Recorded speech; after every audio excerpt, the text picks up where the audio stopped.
Assalamualaikum warahmatullahi wabarakatuh. Alhamdulillahi rabbil alamin wa bihi nasta'in ala umuri dunya waddin. Wassalatu wassalamu ala asyrafil mursalin sayyidina Muhammadin wa ala alihi wa ashabihi ajma'in.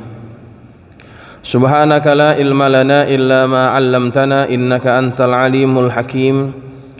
Rabbi shrah li sadri wa yassir li amri wahlul 'uqdatam min lisani yafqahu qawli. Amma ba'du fa inna asdaqal hadithi kitabullahi ta'ala wa khairal hadi hadi Muhammadin sallallahu alaihi wasallam wa syarral umuri muhdatsatuha wa kullu muhdatsatin bid'ah kullu bid'atin dhalalah wa kullu dhalalatin finnar. Sekalian, kita akan melanjutkan kajian tafsir surah Ali Imran dari tafsir Al-Munir. Kita akan bahas masih ayat yang ke-6 ya. Ayat yang ke-6 yang mana ayat ini menolak klaim dari orang-orang Nasrani bahwa Nabi Isa itu adalah anak Tuhan atau anak Allah. Bismillahirrahmanirrahim. Qala al-musannif rahimahullahu ta'ala wa ghafara lahu wa liwalidayhi wa limasyayikhihi wa nafa'ana bihi wa bi'ulumihi wa bikum fid dharain amin radhiyallahu ankum. Qala radhiyallahu an. Jamaah, kita akan bahas ayat yang ke-6 ya. Masih bahas tentang ayat yang ke-6, yaitu huwallazi yusawwirukum fil arhami kaifa yasha la ilaha illa huwal azizul hakim. Kalau yang pegang kitab sampai perkataan musannif walamma qalu ya ayyuhal muslimun, sampai situ ya.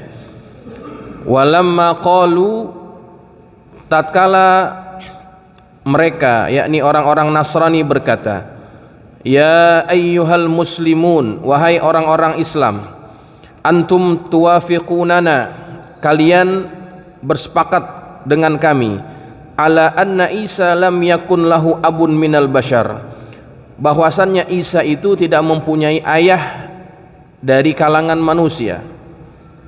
Sepakat ya, Nabi Isa itu enggak punya ayah. Fawajaba an yakuna ibnan lillah, maka wajiblah Isa itu menjadi anaknya Allah karena dia enggak punya bapak, kata orang Nasrani. Fa ajaballahu ta'ala an dzalika aidan biqaulihi ta'ala huwallazi yusawwirukum fil arhami kaifa yasha. Maka Allah menjawab perkara itu atau klaim itu juga dengan ayat Allah, dengan firman Allah, yaitu huwallazi, dialah Allah yang yusawwirukum, yang Allah itu membentuk kamu, fil arham, di dalam rahim-rahim, kaifa yasha, menurut yang dia kehendaki. Fa inna hadzat taswir, maka sesungguhnya pembentukan ini lamma kana minallahi ta'ala, tatkala dia adalah berasal daripada Allah, fa in syaa'a sawwarahu min nutfah, fa in syaa'a sawwarahu min nutfatil ab, jika Allah berkehendak, Allah bisa membentuk manusia itu yang berasal dari nutfah ayah, benih ayah. Wa in syaa'a sawwarahu ibtida'an min ghairi abin, dan jika Allah berkehendak, Allah juga bisa membentuk manusia itu tanpa dimulai dengan adanya bapak. Allah bisa apa? Allah bisa melakukan hal itu. Ya, kaifa yasha, itu garis bawahin di situ. Allah berkehendak apapun, bisa menjadikan anak berasal dari benih bapaknya ataupun tanpa dari benih bapak. Seperti Nabi siapa? Nabi Adam. Nabi Adam itu enggak punya bapak. Apa iya Nabi Adam juga dijadikan sebagai anak Tuhan? Kan enggak. Jadi Allah yang berkehendak mau jadikan anak itu dari mana saja. Kemudian, jadi klaim itu dipatahkan. Walamma qalu lirrasuli sallallahu alaihi wasallam, tatkala orang-orang Nasrani berkata kepada Rasulullah, alasta alasta taqul anna Isa ruhullah wa kalimatuh, bukankah engkau berkata bahwa Isa itu adalah ruhullah wa kalimatuh dan kalimatnya? Memang kan Nabi Muhammad menjuluki atau memberikan nama kepada Nabi Isa ruhullah wa kalimatuhu alqaha ila Maryama wa ruhum minhu, itu ya. Nah, apa jawaban kepada tuduhan itu? Wa hadza fa hadza yadullu ala annahu ibnullah, kata mereka lagi, bukankah ini menunjukkan bahwa Isa itu anak Allah karena dia ruhullah kalimatuh, gitu kata mereka. Fa ajaballahu an dzalika, Allah menjawab hal itu bi anna hadzal lafza, sesungguhnya lafaz ini min babil mutasyabihat, termasuk perkara mutasyabihat. Perkataan Allah ruhullah, Nabi Isa itu adalah ruhullah atau wa kalimatuh, itu adalah min babil mutasyabihat, perkara yang termasuk mutasyabihat. Fawajaba radduhu ila ta'wil, maka wajib mengembalikan perkara tersebut kepada takwilan. Tidak boleh difahami secara tekstual, ya. Ayat-ayat mutasyabihat itu tidak boleh dimaknai secara tekstual, harus ditakwil. Nanti itu ayat yang setelahnya yang tadi kita baca, kan ada tuh perkataan Allah, huwallazi anzala 'alaikal kitaba minhu ayatum muhkamat hunna ummul kitab wa ukhra mutasyabihat. Jadi di antara ayat-ayat Quran itu ada yang muhkam, ada yang mutasyabihat. Nanti kita akan ulas. Jadi tuduhan bahwa Nabi Isa itu adalah anak Allah didasari karena ada nama yang disematkan kepada Nabi Isa sebagai ruhullah, itu adalah masuk dalam perkara mutasyabihat. Fadhahara bidzalikal madhkur anna qawlahu ta'ala al-hayyul qayyum, maka jelaslah dengan yang demikian itu yang telah disebutkan bahwasannya firman Allah Ta'ala al-hayyul qayyum. Ayat yang sebelumnya Allah menjelaskan sifat dirinya adalah al-hayyu yang maha hidup, al-qayyum yang maha berdiri dengan sendiri. Isyaratun ila anna Isa laisa bil ilah wala ibnal ilah. Ayat tersebut menunjukkan bahwasannya Isa bukanlah Tuhan dan bukan juga anaknya Tuhan. Kenapa? Karena Allah menegaskan al-hayyu al-qayyum. Allah itu hidup dan Allah tidak bergantung dengan yang lain. Allah itu berdiri dengan sendiri. Kalau Allah punya anak, berarti Allah perlu kepada anak. Padahal Allah tidak perlu kepada anak. Kalau kita lihat kepada ayat yang lain yang menegaskan hal itu, yaitu pada surah Al-Ikhlas, ya. Qul huwallahu ahad, Allahus samad, lam yalid.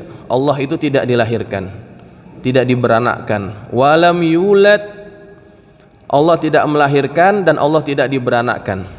Jadi Allah enggak punya bapak, Allah enggak punya anak, begitu maksudnya, ya. Wa amma qauluhu ta'ala, adapun firman Allah Ta'ala yang menyebutkan innallaha la yakhfa 'alaihi syai'un, bahwasannya tidak ada yang tersembunyi sedikit pun atas Allah. Fahuwa jawabun 'anis syubhatil muta'alliqati bil ilmi, bahwasannya hal ini atau firman Allah ini menjadi jawaban atas syubhat, atas sangkaan atau tuduhan yang berkaitan dengan ilmu. Wa qauluhu ta'ala, dan firman Allah Ta'ala, huwallazi yusawwirukum fil arham, firman Allah Ta'ala yang menyebutkan dialah Allah yang menciptakan kalian di dalam rahim.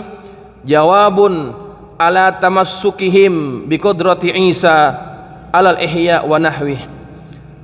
Ayat ini yang berbunyi huwallazi yusawwirukum fil arham, dialah Allah yang menciptakan kalian, membentuk kalian di dalam rahim, menjadi jawaban atas kepercayaan mereka, keyakinan mereka bahwa Nabi Isa itu mempunyai kemampuan untuk menghidupkan manusia yang sudah mati dan yang selainnya.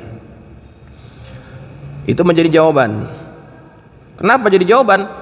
Li'annahu law qadara 'alal ihya, seandainya, karena sungguhnya seandainya Nabi Isa itu mampu menghidupkan orang mati, ya, seandainya Nabi Isa itu mampu menghidupkan orang mati dengan kekuasaan dirinya sendiri, laqadara 'alal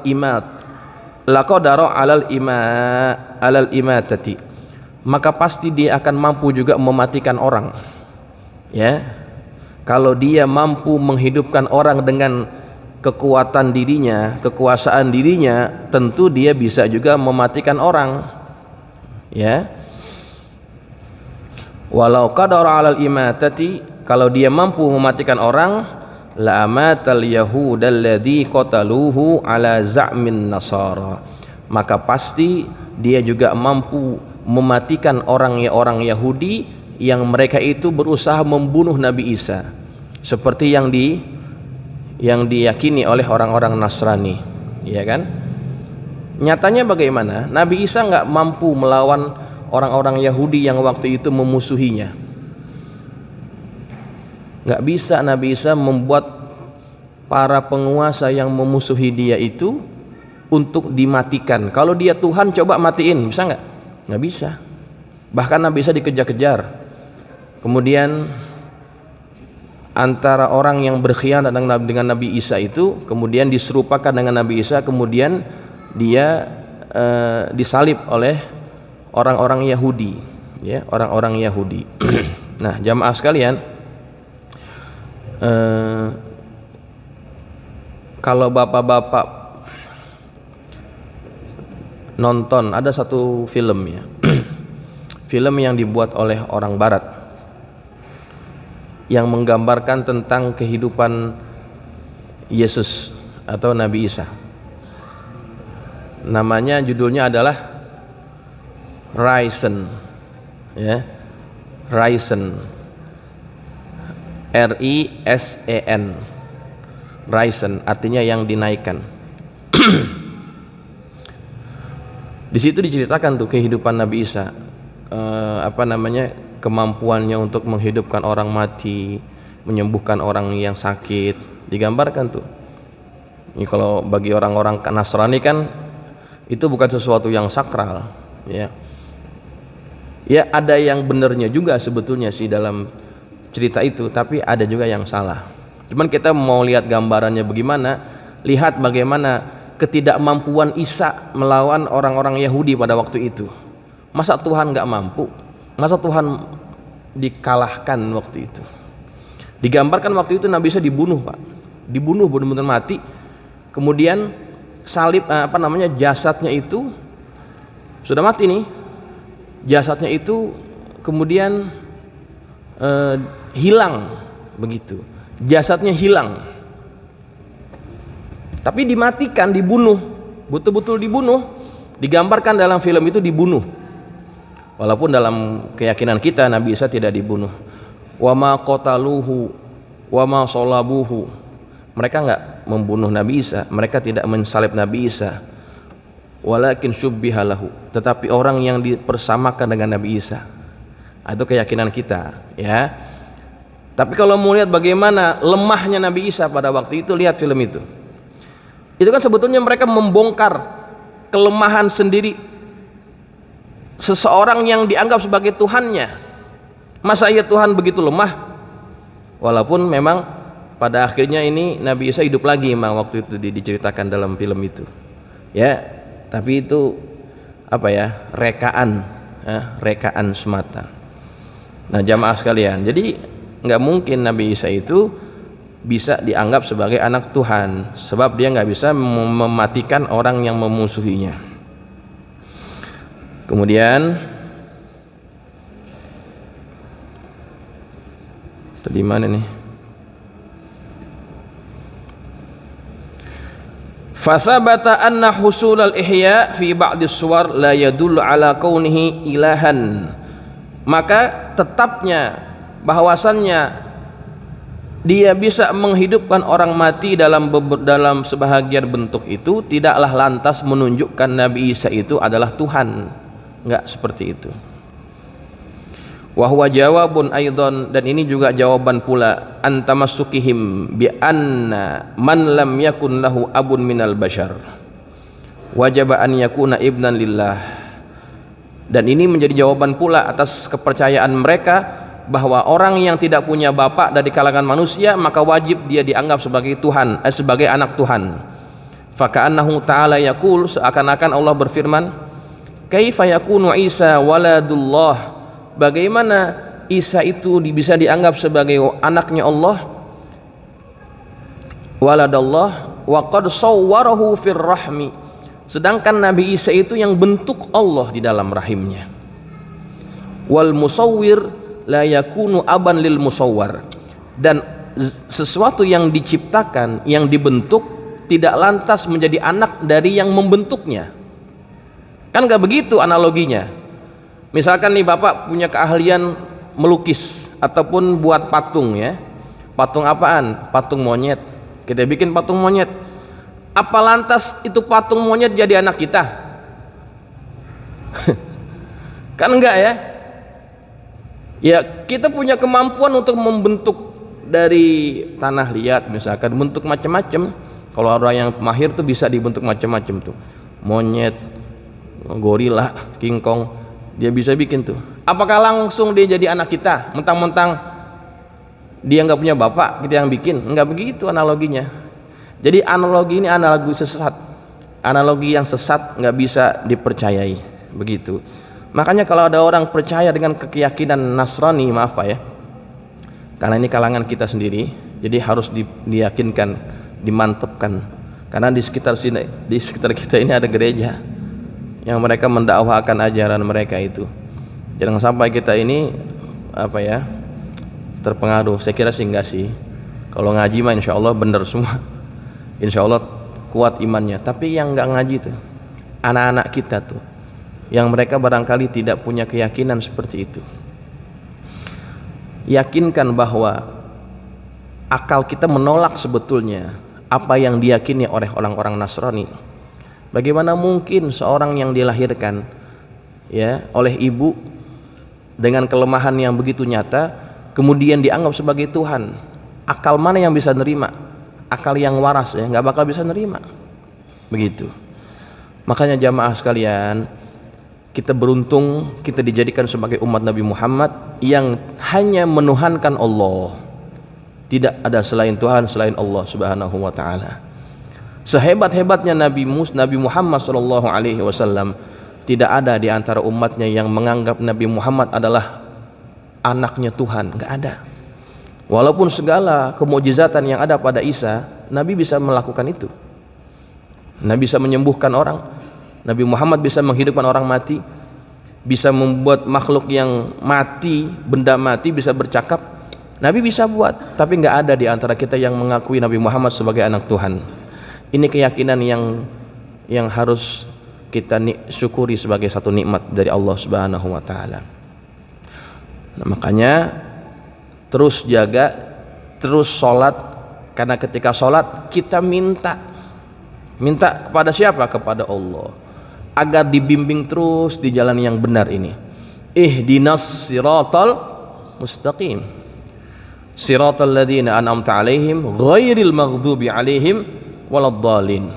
Kita minta Allah bimbing kita ke jalan yang benar seperti orang-orang yang pernah Allah berikan nikmat ke dalam nikmat agama ini.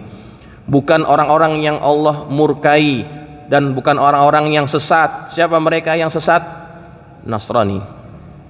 Mereka sesat dengan keyakinannya. Begitu. Tapi jamaah sekalian, kita jangan terlalu percaya diri bahwa kita bakal mati dalam keadaan beriman. Belum ada kepastian ya. Jangan mentang-mentang gue sih mati bakal matinya sebagai muslim, nggak ada yang jamin jamaah. Jangan terlalu percaya diri ya. Ada satu ulama, ya. Kalau yang tadi ngaji ke Asyafiyah atau dengar Syafiyah, ada salah satu yang mengisi ceramah itu, Ustaz Ali Yafi, sahabat kita juga, dia menyampaikan satu informasi. Ada seorang ulama, ini masyhur nih kisahnya. Ada seorang ulama Saudi yang bernama Abdullah Al-Qasimi. Abdullah Al-Qasimi, yang dia menulis kitab, yang dalam kitab itu menjelaskan dengan begitu hebat bagaimana perdebatan antara orang-orang yang menuhankan Allah dengan orang-orang yang tidak percaya kepada Tuhan. Begitu hebat itu kitab, dibantah semua tuduhan orang-orang ateis, sehingga banyak orang-orang yang mengatakan bahwa kitab itu cukuplah menjadi pemberi syafaat dia nanti pada hari kiamat. Saking hebatnya itu kitab, sehingga kadang-kadang sehingga tuh apa namanya, ujian sanjungan itu membuat orang yang menulisnya itu menjadi lupa diri karena sanjungan, karena pujian, jadi lupa diri, akhirnya dia merasa bangga dengan hasil karyanya. Apa yang terjadi jamaah? Yang terjadi adalah orang ini, si ulama ini, Abdullah Al-Qasimi, mati dalam keadaan ateis. Bayangin, mati dalam keadaan tidak percaya kepada Allah. Bisa dibulak-balikan hati manusia. Tuh, dia ngarang kitab yang membantah orang ateis, akhirnya apa? Akhirnya dibalikkan hatinya, mati dalam keadaan tidak beriman kepada Allah. Ya Allah, sedih banget tuh begitu. Makanya jamaah, kita ini jangan terlalu yakin bahwa kita pasti mati dalam keadaan beriman. Berharap perlu, minta agar kita dimatikan dalam keadaan husnul khotimah, mati dalam membawa iman perlu, tapi merasa yakin jangan, karena tidak ada yang bisa menjamin kita mati dalam keadaan beriman. Hanya Allah yang tahu. Ya jamaah sekalian, nah ini merupakan satu nikmat daripada Allah yang harus kita syukuri. Ngaji, ya, kita belajar, mempelajari ayat Quran, itu cara kita mengundang datang rahmat.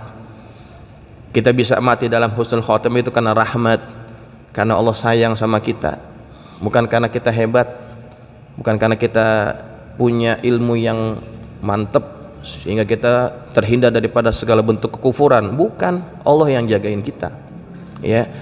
Maka selama orang ngaji, selama orang itu belajar, selama itu dia akan jadi baik.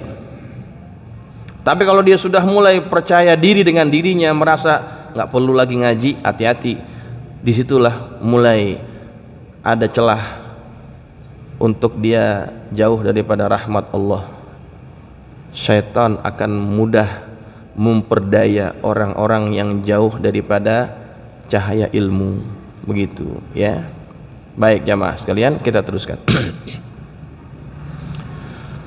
Wa amma qauluhu ta'ala, adapun firman Allah Ta'ala yang berbunyi huwallazi anzala 'alaikal kitaba ila akhiril ayat, fahuwa jawabun ala tamassukihim bima warada fil Qur'an anna Isa ruhullah wa kalimatuh.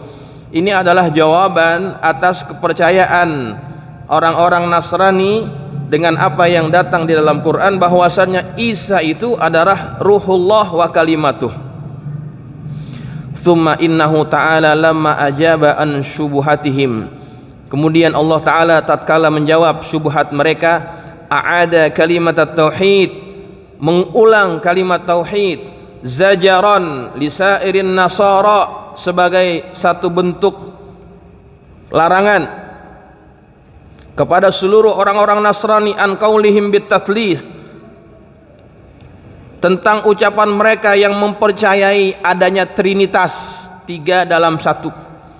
Faqala, di akhir ayat itu apa? La ilaha illa huwa. La ilaha illa huwa, tidak ada Tuhan melainkan Dia. Dia itu siapa? Allah. Jadi akhir ayat ini membantah klaim bahwa adanya kepercayaan 3 dalam 1 atau trinitas. Tidak ada Tuhan lain selain hanya Allah. Al-Azizu yang maha perkasa, Al-Hakimu yang maha bijaksana. Dijelaskan sifat Allah yaitu yang maha perkasa dan maha bijaksana. Kenapa 2 sifat ini yang disebut? Fal azizu isyaratun ila kamalil qudrah. Al aziz yakni maha perkasa adalah isyarat yang menunjukkan atas kesempurnaan kekuasaan Allah. Al aziz artinya yang maha perkasa. Perkasa artinya apa perkasa, Pak? Paling kuat, nggak ada yang ngalahin, la ghaliba alaih, nggak ada yang bisa ngalahin dia. Jadi itu menunjukkan bahwa kekuasaan Allah adalah kekuasaan yang sempurna, yang paripurna. Sedangkan Nabi Isa tidak. Ya. Wal Hakim, disebutkan nama Allah atau sifat Allah Al-Hakim, isyaratun ila kamalil ilmi, sebagai isyarat yang menunjukkan atas kesempurnaan ilmunya Allah, bahwa Allah itu mengetahui segala sesuatu yang tidak diketahui oleh Isa. Ya, yang tidak diketahui oleh Isa. Jamaah, ada satu kisah nih, ya, yang menunjukkan bahwa Nabi Isa itu nggak tahu melainkan apa yang Allah kasih tahu, gitu ya. Minggu lalu kita sudah bahas di antara mukjizat Nabi Isa itu dia bisa mengetahui apa yang dilakukan oleh muridnya di rumahnya. Nah, dalam film Raisan itu diceritain, Pak, segmen itu. Jadi Nabi Isa tahu apa yang dilakukan oleh murid-muridnya. Nah, pengetahuan Nabi Isa akan hal itu karena Allah yang kasih tahu. Nah, kemudian ada cerita nih yang disebut oleh Al-Imam Ghazali dalam kitabnya. Ini menunjukkan Nabi Isa nggak tahu. Jadi jamaah, dalam satu cerita itu diceritakan bahwa Nabi Isa dia berjalan dengan beberapa orang yang ditemuinya. Nabi Isa bertemu dengan dengan 2 orang di jalan. Akhirnya mereka pun berjalan bersama. Kemudian dalam cerita tersebut mereka ini membagi makanan. Makanannya dibagi 3. Kemudian yang satu buat Nabi Isa, yang satu buat kawan yang yang ditemuinya di jalan, dan satu lagi dengan yang buat teman satu lagi. 3. Jadi waktu itu Nabi Isa pergi untuk mandi, ditinggalkan makanannya di situ. Ini salah satu daripada 2 orang yang dijumpai di jalanan itu ternyata punya sifat tamak. Dimakan tuh makanannya Nabi Isa, dimakan. Kemudian Nabi Isa kembali dari mandinya, dia tanya, mana makanan saya? Saya nggak tahu, kata yang satu. Padahal dia yang makan. Saya nggak tahu. Akhirnya kemudian Nabi Isa berjalan bersama orang-orang ini. Di jalanan itu ditunjukkan kepada dia berbagai keajaiban yang dibuat oleh Nabi Isa. Ada binatang yang sudah mati dihidupin lagi. Hidup lagi tuh binatang, hidup. Kaget nih temennya. Kamu lihat keajaiban itu? Iya. Sekarang kamu mau jujur nggak siapa yang makan? Ya. Jujur nggak siapa yang makan? nggak mau ngaku nih temennya. Ya. Akhirnya jalan lagi, kemudian Nabi Isa melihat ada satu gundukan pasir. Jadi Nabi Isa berjalan dengan orang ini nih yang makan makanannya. Kemudian gundukan pasir itu diubah menjadi emas. Diubah jadi emas. Kemudian emas itu dibagi 3. Temennya nih yang makan makannya Nabi Isa nanya, kok dibagi 3? Iya, yang satu buat saya, yang satu buat kamu, yang satu lagi buat yang ngambil makanan saya. Kata temennya, saya yang ngambil Pak, gitu ya. Saya ngambil makanan itu, ya. Nah, jamaah sekalian, ini gambar contoh ya, kisah. Nabi Isa itu perlu pembuktian, perlu pengakuan. Nabi Isa nggak bisa mengetahui secara pasti, tapi dia perlu pembuktian. Nah, itu menunjukkan bahwa ilmu yang ada pada Nabi Isa adalah ilmu yang diberikan oleh Allah Subhanahu wa taala, ya. Baik, kemudian mana tadi?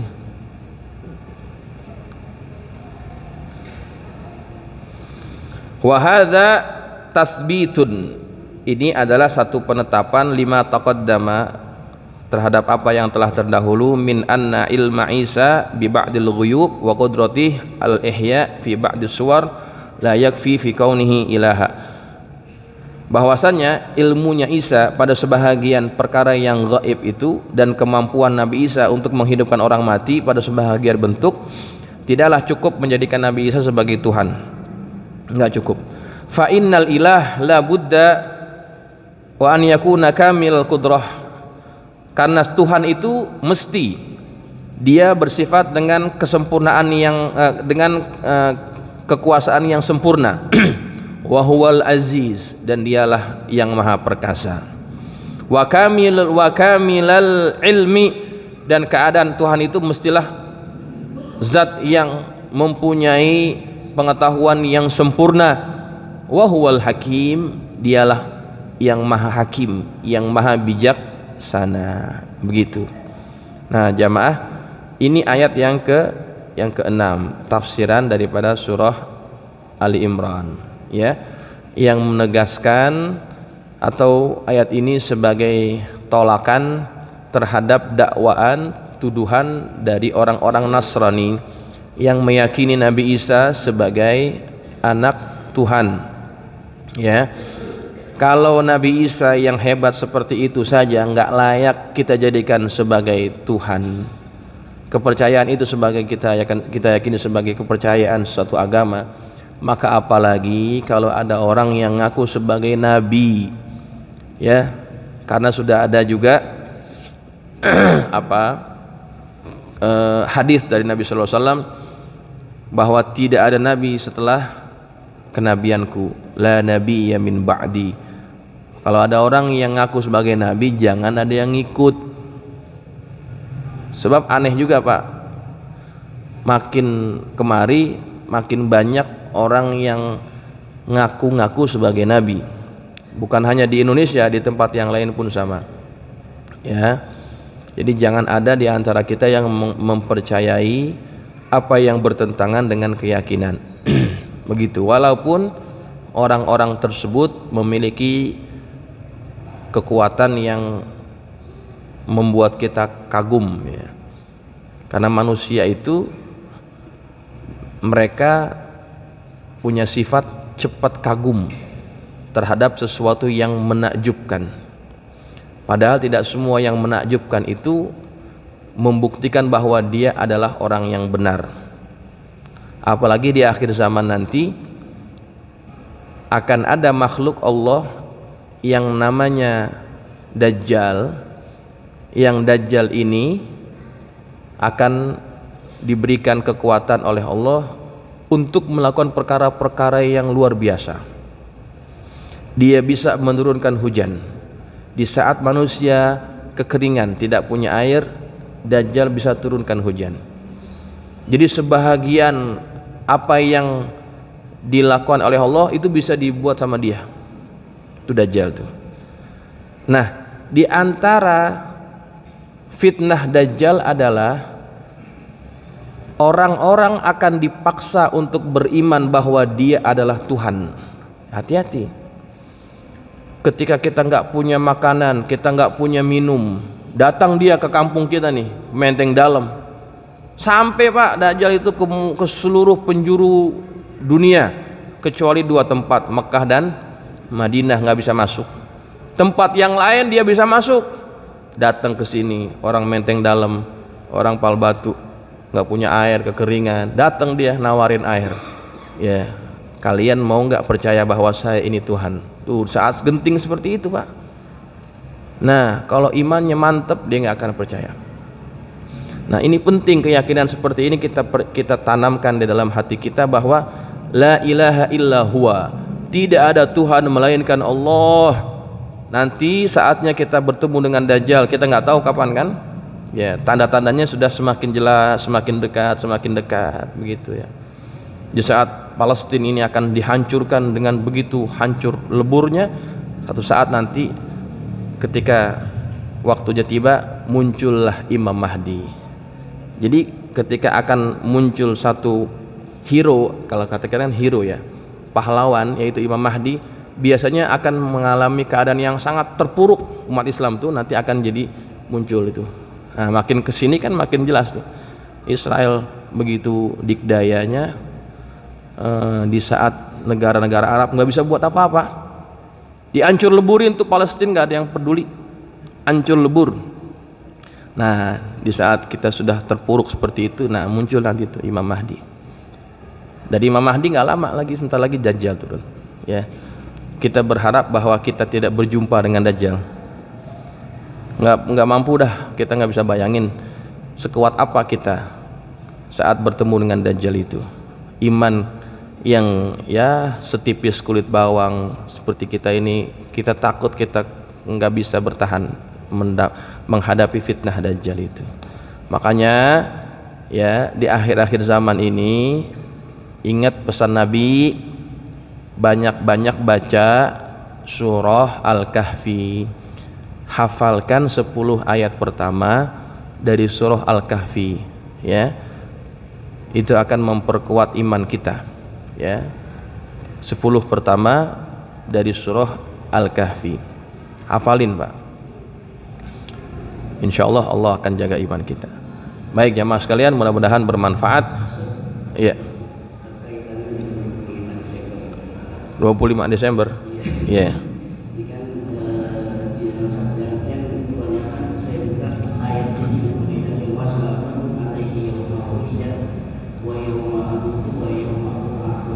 Mereka berdalih Tuhan itu tak sama. Iya. Mohon pencerahannya. Baik. Dan yang kedua mengenai ucapan kalimat tauhid. Ketika kita salah dalam mengucapkan kalimat tauhid, apakah itu akan berpengaruh terhadap keyakinan kita? Seperti kalimat la ilaha illallah. Cuma nanti kita baca dengan tidak bertasdid. La ilaha illallah. Itu kan jauh artinya. Itu akan mempengaruhi dalam perkataan kita dalam pencerahan. Baik. Pertama mengenai ucapan selamat Natal. Natal artikan kelahiran ya. Natal itu kelahiran. Kelahiran siapa? Kelahiran Nabi Isa. Ada sebahagian yang mengatakan mengucapkan selamat Natal mah nggak apa-apa, karena Nabi Isa juga mengucapkan selamat atas kelahirannya. Ayatnya memang ada dalam surah Maryam. Salamun alayya yauma mulidtu wa yauma amutu wa yauma ub'atsu hayya. Salam sejahtera atasku, kata Nabi Isa, pada hari aku dilahirkan, pada hari aku dimatikan, pada hari aku dibangkitkan.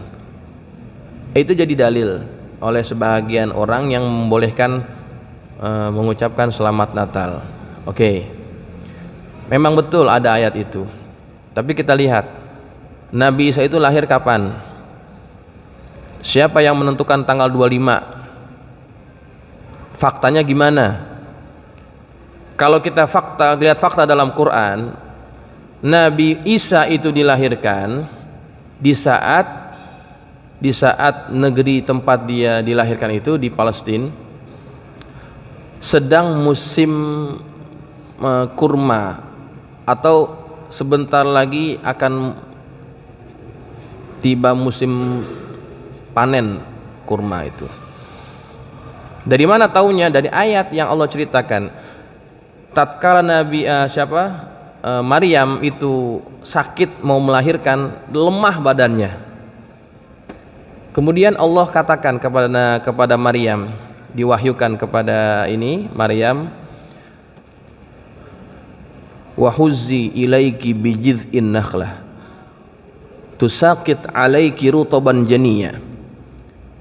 Wa huzzi, goncangkanlah, ilaiki bijid'in nakhlati, goncangkanlah batang kurma ini,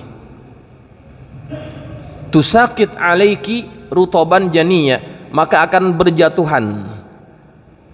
berjatuhan kurma-kurma basah kepadamu. Rutaban janiyya. Maryam disuruh menggoncangkan pohon kurma. Ya memang sih nggak mungkin ya, orang lagi hamil tua suruh goncangin pohon kurma. Pohon kurma kan gedenya kayak apa, Pak? Batangnya kan kayak tiang ini nih, yang masjid. Kira-kira mampu nggak tuh orang hamil?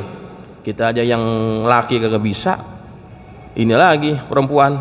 Tapi Allah suruh goncangin aja, goncang aja, nanti Allah yang bantuin. Betul tuh, digoncangin jatuh tuh kurma. Nah bapak-bapak, kurma itu akan matang kalau musimnya musim apa? Musim panas. Kurma itu akan matang pada saat musim panas, dia akan matang tuh, bukan pada musim sejuk. Sedangkan Nabi Isa yang dianggap lahirnya tanggal 25 itu berbeda faktanya dengan Quran. Tanggal 25 Desember itu musim dingin. Di mana-mana sama. Di sini Indonesia musim hujan, di Arab musim dingin, di Eropa musim salju dan sebagainya. Itu musimnya musim dingin. Korma mana ada yang tumbuh? Jadi ngucapin siapa tanggal 25 tuh? Bukan Nabi Isa. Ya, tahu ndak Isa yang mana itu? Jadi bukan Nabi Isa yang diucapkan selamat pada tanggal 25 gitu. Itu faktanya. Baik. Kemudian bagaimana dengan ucapan tauhid, kalimat tauhid la ilaha illallah? Apakah ada aturannya? Memang ada, sebagian ulama ada yang mengatur itu. Ya, jangan sampai kalimat tauhid menjadi tidak bermakna. Tasdidnya mesti jelas, ya, hurufnya juga mesti jelas. Kemudian juga kalau kita lebih teliti lagi, ulama ada yang mengatakan jangan panjangin yang tidak perlu dipanjangin. Ya, contohnya la ilaha illallah. La itu mat apa, Pak? La ilaha mat jaiz munfasil. Ya, ada mat asli bertemu dengan hamzah dengan kalimat yang berbeda, itu kan namanya mad jaiz munfasil. Itu boleh dibaca panjang, 6 harakat atau 12 alif. La ilaha, nah itu boleh panjang.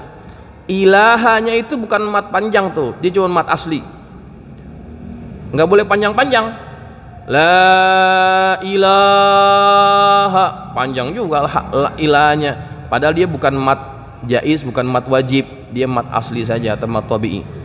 Jadi jangan panjang-panjang. Kalau orang belajar, dia akan tahu tuh yang mana yang perlu dipanjangin, mana yang enggak. Ya, begitu. Termasuk illallah, itu tasdid jangan sampai kurang. Kalau kita belajar fikih, ya kan, dalam tasyahud itu ada kan kalimat syahadat ya. Asyhadu alla ilaha illallah, itu dihitung, Pak. tasdidnya jangan sampai kurang. Kalau kurang itu berarti batal tuh tasyahudnya. Ya, makanya biar benar bacaan kalimat tauhidnya ya, untuk menyempurnakan maknanya. Baik, saya kira demikian ya. Mudah-mudahan bermanfaat. Al-Fatihah. A'udzubillahi minasyaitonirrajim. Bismillahirrahmanirrahim. Alhamdulillahirabbil alamin. Arrahmanirrahim. Maliki yaumiddin.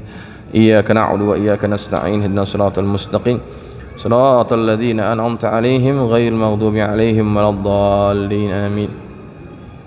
Bismillahirrahmanirrahim. Alhamdulillahirabbil alamin. Allahumma shalli ala sayidina Muhammadin wa ala ali sayidina Muhammad. Allahumma anfa'na bima 'allamtana wa 'allimna ma yanfa'una. Allahumma zidna wa la tanqusna wa akrimna wa la tuhinna wa atina wa la tahrimna wa athirna wa la tu'thir alaina wa ardina wa arda 'anna. Allahumma inna nas'aluka bihaqqi Fatimata wa abiha wa ba'liha wa baniha iftah alaina wa ala auladina wa talamidina futuhal 'arifin wa faqihna wa iyyahum fid din warzuqna kamal al-ikhlas wal yaqin. Allahumma arzuqna fahman nabiyyin wa hifzal mursalin wa ilhamal malaikatil muqarrabin birahmatika ya arhamar rahimin. Allahumma ij'alna minal ladzina yastami'una al-qawla fayattabi'una ahsanah. Sallallahu ala sayyidina Muhammadin wa ala alihi wa sahbihi wa sallam. Walhamdulillahi rabbil alamin. Assalamualaikum warahmatullahi wabarakatuh.